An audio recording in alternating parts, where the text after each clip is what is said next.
Hello everyone.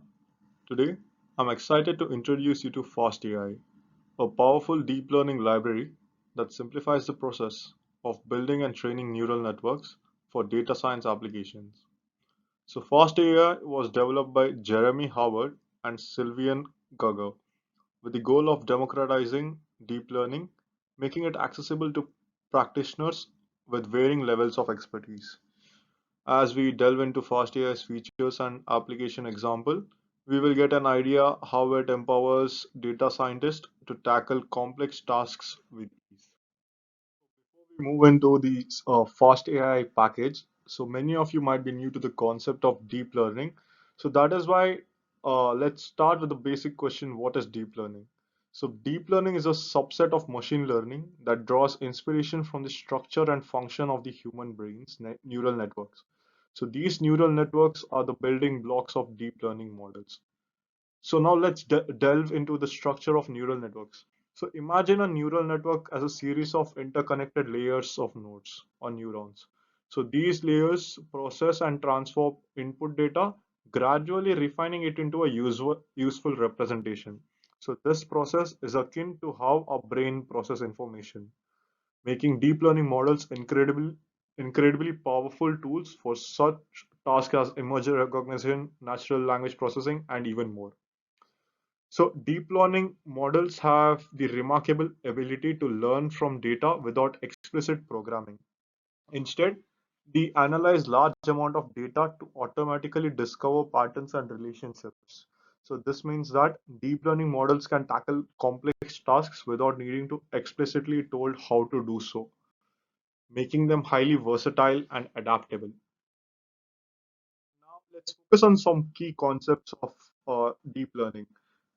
So first, let's discuss layers within neural networks. So neural network consists of multiple layers, including input, hidden, and output layers. So each layer performs specific computations on the input data, gradually transforming it into a more useful representation.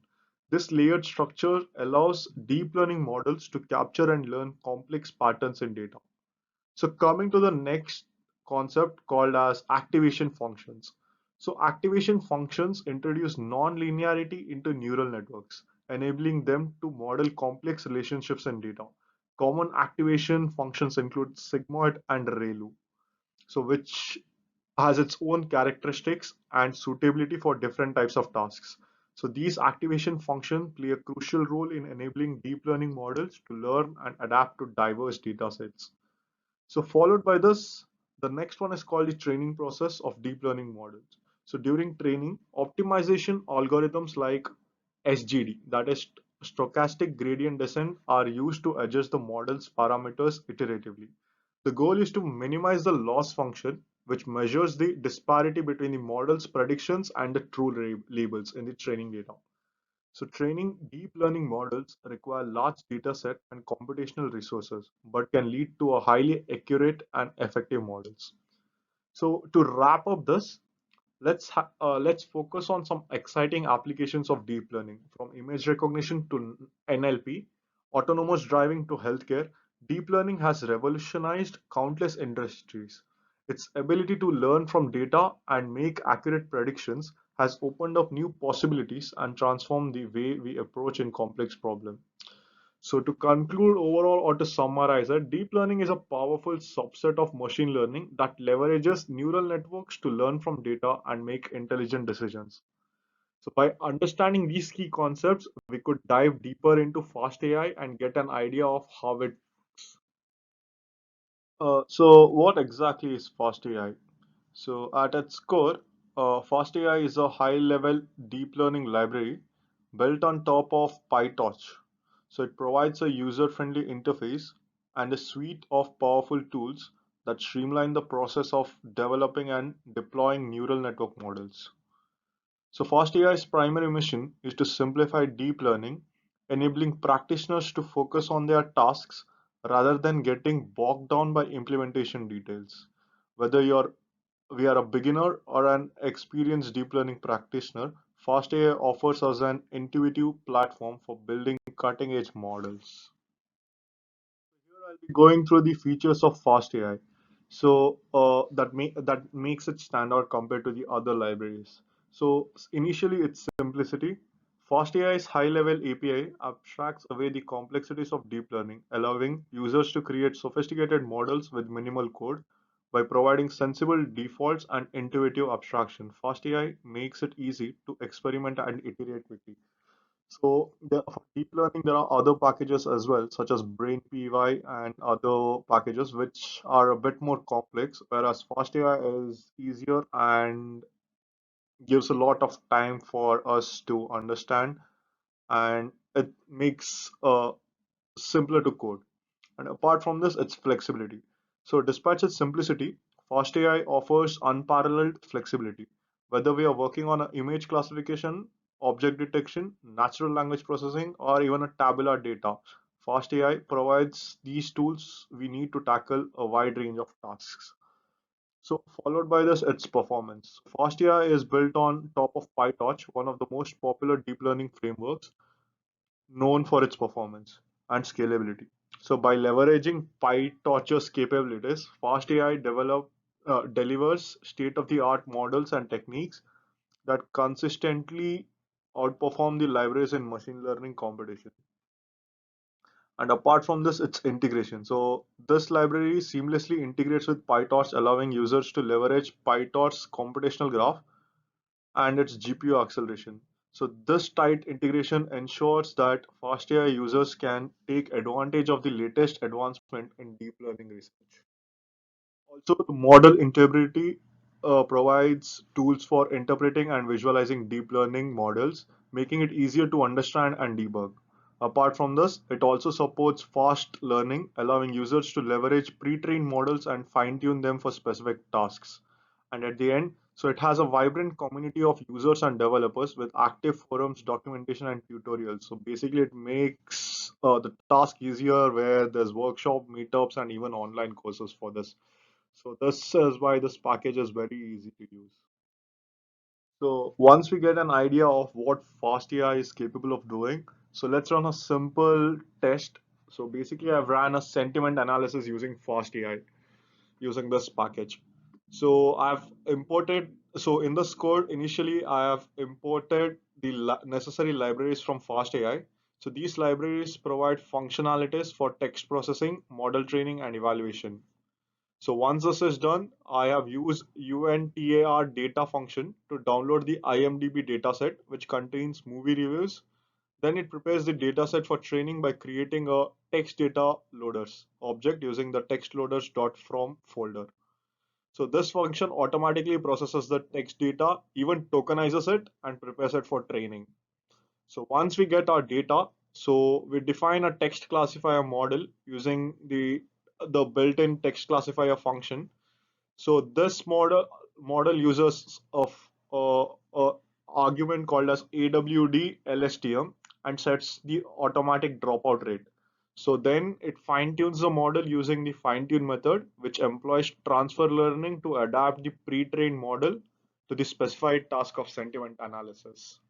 So once the model learns, we evaluate the model and we make predictions. So I've made multiple predictions. So the one prediction that I've done is if the movie is too bad. So the movie is too bad, we can see the test results, whatever it's giving out there.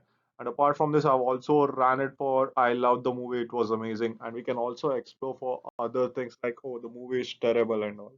Yeah, so this is one way of using fast AI. One more major problem that we deal with is image classification. So I ran one more example for image classification using this package. So for image classification using the CIFAR10 dataset. So initially, so this is the steps what we did. So basically classify the images. So what steps is download the dataset, process the dataset, define the model, and evaluate the metrics. So demonstrates the simplicity and power of fast AI for building and training deep learning models. So coming to this dataset, CIFAR10. So this is a widely used benchmark dataset in computer vision research, particularly for image classification tasks. So the dataset comprises about 60,000 color images categorized into 10 classes, which each class consists 6,000 images. So these images are relatively small, measuring just 32 by 32 pixels. So each image in this data set is labeled with one of the following categories. So it's either an airplane, automobile, bird, cat, deer, frog, dog, horse, ship, or truck. So this data set is commonly utilized for training and evaluating machine learning and deep learning models in the realm of image classifications. So it's a standardized benchmark for accessing the performance of various algorithms and techniques in the field of computer vision. And using fast AI, we'll be getting a better idea. So I've even given the link of the data set. So if anybody is interested, they could just check that link out. Similar to the last example, we'll be using FastAI's UNTAR data function to download the data set, and then we'll be splitting the data set into training and testing. Then we'll be visualizing some sample images, and so we use the loaders from the folder method to uh, load the data into the data block. Then we specify the training and validation folders and apply data augmentation. Followed by this, we use the CNN learner function to define the CNN model, and we fine tune the model using the number of epochs. And followed by this, we monitor the training process using the accuracy and loss. So, so once I ran my model, I got my metrics for the model. So we can see for each epoch, there's train loss, validation loss, accuracy, and time. So train loss represents the amount of error computed on the training data set during each epoch. So this is a measure of how well the model's predictions match the actual target values. A lower training loss indicates better performance, as it means the model is making more accurate predictions on the training data. So followed by this, there's validation loss. So this is similar to the training loss. The validation loss represents the error computed on a separate validation dataset during each epoch of training. The validation dataset is used to evaluate the model's performance on unseen data. Like the training loss, a low validation loss indicates better performance, indicating that the model is generalizing well to new unseen data. So followed by this, we can see the accuracy as well. So this is used to measure the proportion of correctly classified images in the data set. It is calculated as the number of correct predictions divided by the total number of predictions made by the model. So the higher the accuracy means better it is performing. So it need not always be the best metric, especially in the presence of imbalanced data set or when the cost of different types of error varies.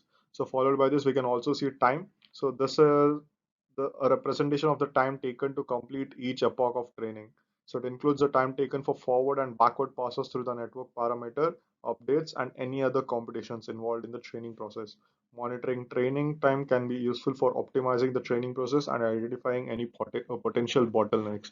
So here we can see the overall model took about 13 minutes into 5, about 1 hour 10 minutes overall to compute. And in the test set, when I passed an image of a truck, we can see it correctly predicted it as a truck. So this is one example of how I used fast AI for image classification to get an idea of the model. And apart from this, I've also used it to classify a small sentiment analysis. So this is two ways how fast AI can be used to analyze image as well as do a sentimental analysis. So after going through all the tutorials and getting an idea of fast AI, so to conclude, I can say that fast AI is a game changer in the field of deep learning, democratizing access to state-of-the-art techniques and empowering data scientists to solve complex problems with ease. So whether we are just a beginner or even a regular practitioner in this field, fast AI offers the tool and resources we need to succeed in our deep learning journey. So this is all for now. Thank you for once again going through this presentation. I hope you found it informative and inspiring. Okay, thank you guys.